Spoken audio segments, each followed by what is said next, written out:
Oke guys, sebelum melanjutkan, jangan lupa like dan komen. Dan yang baru bergabung, jangan lupa subscribe dan aktifkan loncengnya.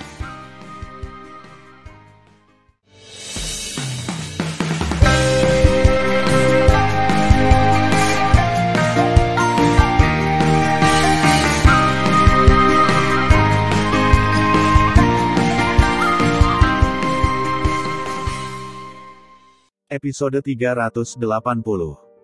Melanjutkan cerita sebelumnya. Feng Qingcheng menyeka darah dari sudut mulutnya dan mengungkapkan rasa dingin yang tak ada habisnya di matanya yang indah dengan air mata. Tan Yun, ketika kamu jatuh ke tangan Nona Ben ingin kamu menderita dan mati. Setelah kata-kata Feng Qingcheng, dia meringkuk di sofa batu giok dengan patah hati. Setelah menangis selama 1 jam, dia mengganti pakaiannya dengan rok hitam baru dan kembali ke tanah suci divisi formasi. Ketika dia kembali ke divisinya, Feng Yun sudah duduk di aula menunggu.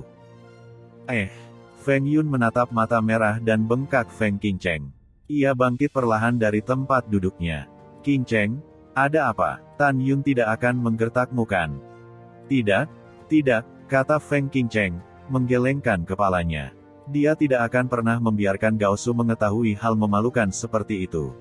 Lalu kenapa kamu menangis? Matamu bengkak. Alis putih Feng Yun bergetar. Gao Su, itu hampir menjadi kenyataan tadi malam. Aku hampir diganggu oleh Tan Yun. Feng Qingcheng berkata dengan marah. Oh begitu. Feng Yun melihat ke depan dan berkata, Qingcheng, bagaimana keadaannya? Apakah Tan Yun tertipu?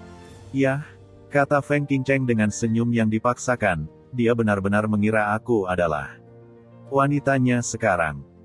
Hahaha, oke, bagus sekali. Dengan begitu, rencana kita bisa berjalan seperti biasa. Feng Yun tersenyum dan berkata, Gao Su, aku seperti ini, kenapa kamu tidak peduli padaku? Wajah Feng Qingcheng penuh dengan keluhan. Cucuku yang bodoh.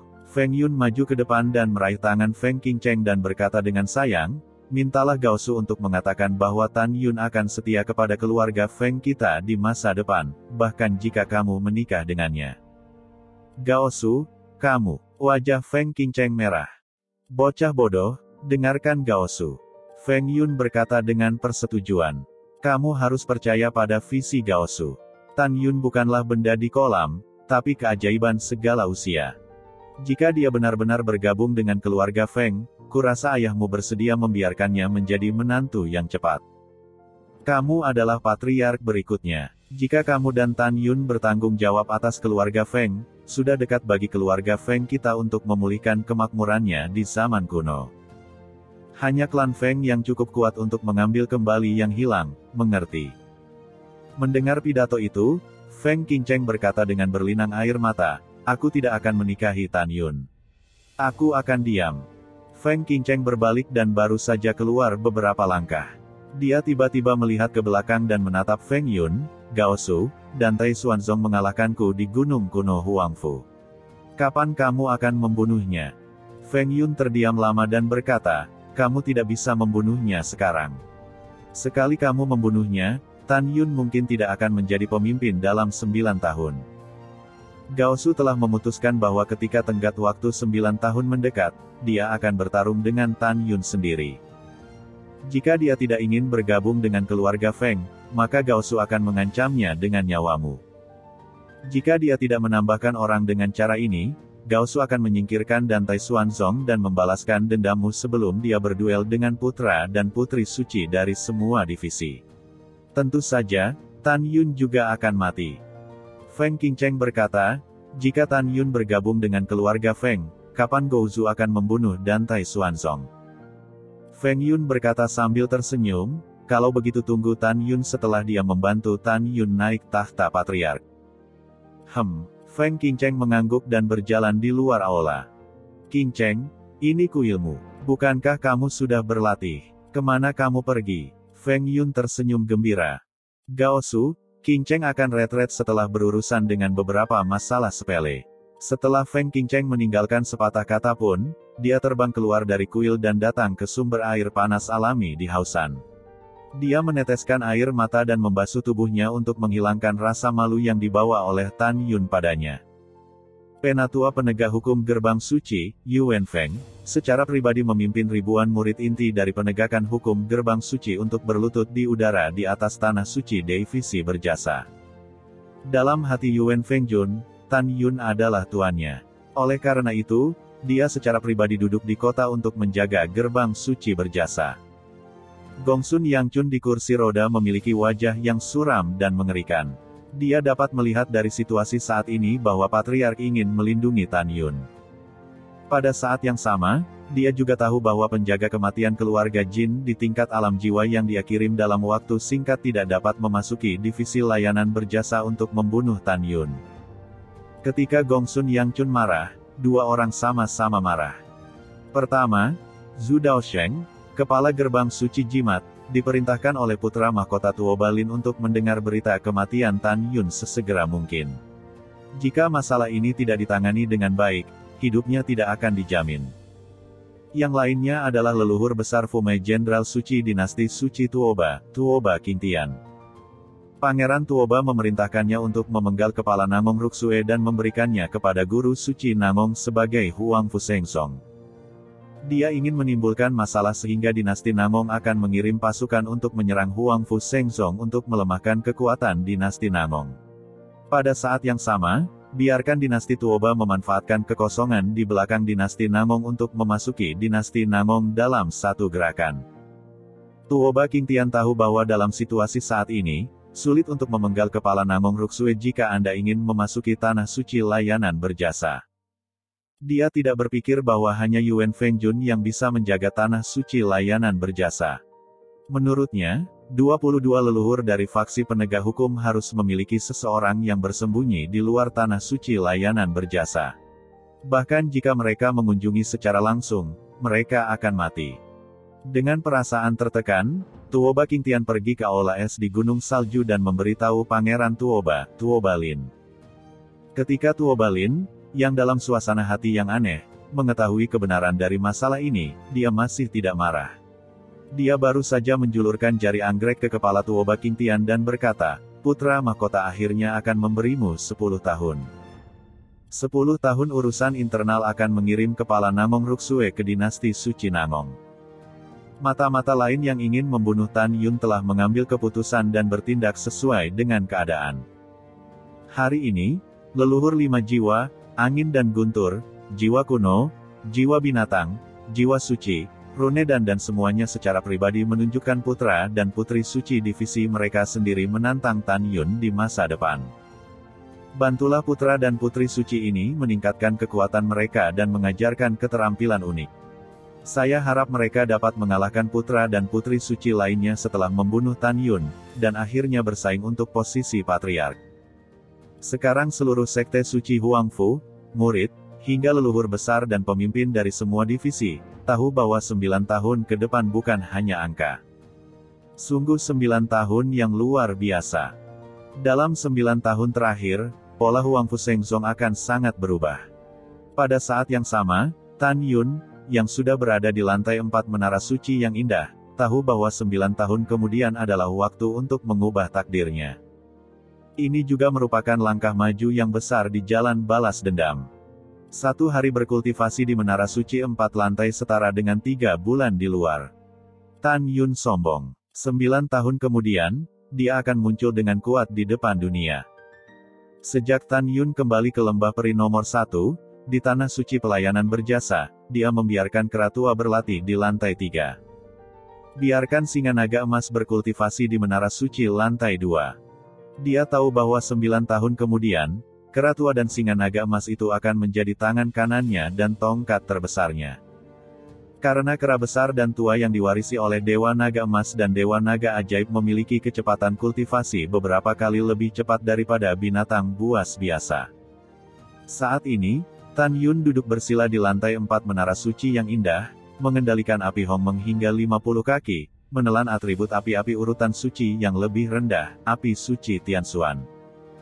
Pada saat yang sama, ia juga mengontrol api es Hongmeng setinggi 30 kaki, menelan atribut es api es tingkat menengah, api suci Yanxuan.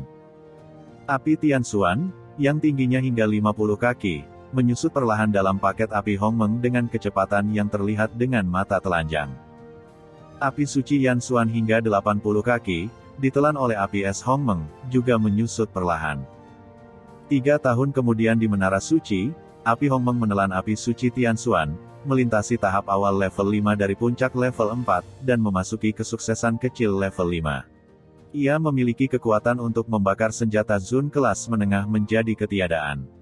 Dengan api Hongmeng memasuki tingkat kelima Xiao Cheng, ukuran tubuh melonjak dari 50 kaki menjadi 100 kaki. Kemudian, Tan Yun mengeluarkan 3 jenis atribut api dari cincin surga dan bumi. Patriark tua dan Taiyu memberinya, api suci roh ungu, api pembakaran suan hitam dan api pasir kuno, yang ditelan oleh api Hongmeng. Di menara, 2 tahun kemudian, api es Hongmeng dari tahap keempat kesuksesan akhirnya menelan api suci Yansuan. Setelah melewati puncak tahap keempat dan tahap awal tahap kelima, ia dipromosikan ke tahap kelima sukses seperti api Hongmeng, dan ukuran tubuhnya melonjak hingga 100 kaki. Dari cincin langit dan bumi, Tan Yun mengeluarkan 2 jenis atribut es api peringkat suci terbaik yang diberikan oleh Patriark tua, api suci penghancur jiwa dan api suci Biyuming, yang dilahap oleh api es Hongmeng. Pada saat menelan, jiwa spiritual yang membunuh api suci dan api suci di bawah telah dihasilkan, dan suara ratapan 2 tetua keluar. Tolong, jangan telan aku. Tolong, jangan makan saya. Saya akan mendengarkan perintah Anda di masa depan. Tidak, aku tidak mau ditelan. Aku tidak mau. Aku tidak terima. Aku tidak terima. Dan Taiyu tidak bisa memurnikan kami. Bagaimana kamu bisa memurnikan kami? Di hadapan memohon belas kasihan, Tan Yun acuh tak acuh dan berkata sambil tersenyum, jangan katakan kamu adalah api ordo suci terbaik. Bahkan jika kamu 10 kelas lebih tinggi, nyala apiku dapat memurnikan dan melahapmu. Mendengar pidato itu, ada raungan histeris dan lolongan dalam 2 jenis api. Manusia sialan, ayo pergi. Kamu bajingan kecil yang rendah hati, biarkan kami pergi. Dalam menghadapi pelecehan, setelah mengatur penghalang isolasi suara, Tan Yun duduk seperti batu dan memanipulasi api es Hongmeng untuk melahap 2 atribut es api kelas atas. Dalam 20 tahun berikutnya, penyalahgunaan 2 kebakaran es tidak pernah berhenti. Tidak sampai 20 tahun kemudian akhirnya tenang. Pada saat yang sama, ukuran tubuh dari 2 sifat es dari api Ordo Suci terbaik berkurang dari 300 kaki menjadi 100 kaki. Waktu berlalu cepat. 10 tahun berlalu di menara. Api Hongmeng akhirnya menelan 3 atribut api dari Ordo Suci tertinggi, api roh ungu, api suan hitam, dan api pasir kuno. Bas! Bentuk api Hongmeng melonjak hingga 300 kaki, memancarkan bau terbakar yang membakar segalanya. Tan Yun perlahan membuka matanya, menatap api Hongmeng, tampak bersemangat dan berkata, puncak tingkat 6. Kamu benar. Hari ini, api Hongmeng telah melintasi Dacheng tahap kelima, puncak, tahap awal tahap ke-6, Xiao Cheng dan Dacheng dari tahap kelima Xiao Cheng ke puncak. Kuat, itu bisa langsung membakar senjata ajaib senjata sub-suci terbaik menjadi ketiadaan. Hahaha, bagus, sangat bagus. Tan Yun mengangkat kepalanya dan tertawa. Tangan kanannya terulur. Segera, api Hongmeng ungu hingga 300 kaki menyusut dan mengebor ke telapak tangan kiri. Setelah 25 tahun lagi di menara, api es Hongmeng biru es yang besar akhirnya menelan api pembunuh jiwa, api suci Biyuming dan 2 api tingkat suci terbaik dengan sifat es. Merengekkan. Dalam sekejap, bentuk api es Hongmeng melonjak ke puncak menara suci 4 lantai, mencapai raksasa setinggi 500 kaki, seperti memasuki tingkat ke-7 Xiao Cheng.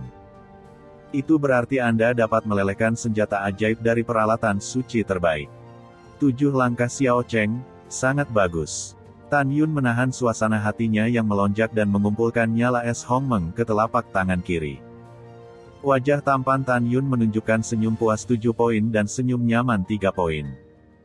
Di masa lalu, tujuannya menyembah Huang Fu Sengsong adalah untuk meningkatkan kekuatannya dengan bantuan sumber daya budidaya sekte, sehingga dapat terbang ke dunia peri untuk membalas dendam dalam waktu dekat. Sampai sekarang, dia memiliki kasih sayang dan rasa terima kasih yang tak terhapuskan untuk Huang Fu Sengsong. Dia tahu bahwa jika Huangfu Shengzong tidak menyediakan pagoda ruang waktu master, gulungan ruang waktu, dan pagoda indah yang diberikan oleh Dantai Xuanzong untuk mengolah dirinya sendiri. Tan Yun menunjukkan bahwa dia telah menghabiskan 60 tahun di Menara Suci, dan hanya 8 bulan telah berlalu di luar. Meskipun masih lebih dari 8 tahun 3 bulan sebelum putra dan putri dari semua divisi menantang Tan Yun belum santai sama sekali dan mulai bersiap untuk berkultivasi. Sebelum menutup, Tan Yun melihat kera di Menara Suci 3 lantai dan menemukan bahwa napasnya bergantian antara tahap kelima kedewasaan dan tahap puncak. Jelas, tidak akan lama sebelum kera tua dapat dipromosikan dari tahap kelima kedewasaan ke tahap kelima perampokan. Kemudian, Tan Yun melihat singa naga emas di lantai 2, dan menemukan bahwa singa naga emas itu telah memasuki tahap pertumbuhan kelima dari tahap kelahiran kelima. Dengan harapan yang mendalam untuk dua binatang suci, Tan Yun duduk bersila, memejamkan mata dan mulai merasakan 4 penghalang dari alam jiwa suci. 20 tahun setelah waktu di menara, tiba-tiba, awan gelap menutupi bagian atas di atas lembah peri nomor 1, guntur dan kilat, dan angin mengamuk. Tapi Tan Yun di Menara Suci menyentuh 4 penghalang alam jiwa suci, yang menyebabkan bencana kecil alam jiwa suci. Seperti yang kita semua tahu, praktisi 3 alam jiwa suci hanya bisa memasuki tingkat alam jiwa suci setelah melewati perampokan langit kecil. Setelah Anda memasuki tingkat 4 tingkat alam jiwa suci, Anda dapat berjalan dengan lancar sampai kesempurnaan alam jiwa suci di masa depan, dan tidak perlu menyeberangi perampokan lagi. Ketika Anda melangkah ke kesempurnaan besar dari alam jiwa suci dan menyentuh penghalang berat dari alam jiwa, akan ada bencana yang mengerikan. Ada banyak jenis perampok langit besar. Perampok langit besar yang berbeda datang sesuai dengan atribut jiwa suci yang berbeda. Bas. Setelah terbang keluar dari lantai 4 Menara Suci Linglong, Tan Yun menyapu keluar dari aula utama. Kemudian, dia bangkit di lembah peri 1 dan melesat ke langit yang jauh di bawah awan gelap. Tan Yun jauh dari lembah peri nomor 1.